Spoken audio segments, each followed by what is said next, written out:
What's the wildest secret you found out about someone you thought you knew? I live in one of those neighborhoods where everyone knows everyone.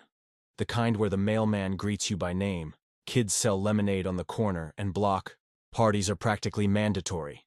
And at the center of it all was Mrs. Jean, the sweetest older lady you could imagine. She was the neighborhood grandma, always baking cookies, watering her flowers, and waving at kids as they rode their bikes.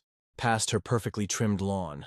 She'd even host book club meetings in her cozy living room, complete with tea and freshly baked scones. If you'd told me she had a secret, I'd have guessed it was a recipe for the perfect apple pie, not, well, this. One ordinary Tuesday, I got home from work to find the FBI swarming her house. Black SUVs lined the street. Agents in suits and sunglasses walked in and out of her front door, and her precious hydrangeas were getting trampled.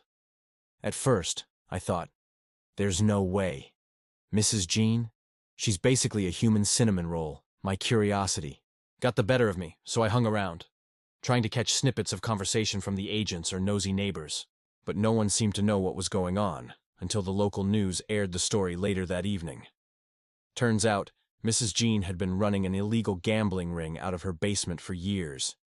Years. It wasn't just a casual poker night, either. She had a full setup down there, card tables, poker chips, security cameras, and even snacks laid out for her guests.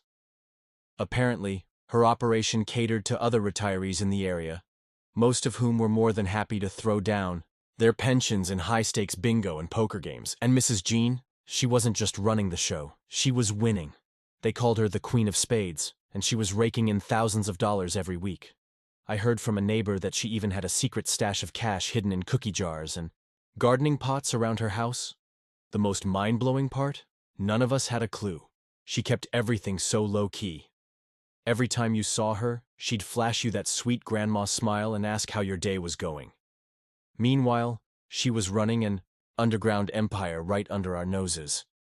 After a few days, she posted bail and was back in the neighborhood like nothing had happened. I ran into her while taking out the trash, and she looked me dead in the eye, gave me that signature sweet smile and said, "Guess you'll have to find someone else to water your plants next time you're out of town." She even had the audacity to wink as she walked away. I don't know what's crazier, the fact that she got away with it for so long, or the fact that I now kind of admire her. Mrs. Jean might have been running a criminal empire, but man, she still makes the best cookies I've ever had.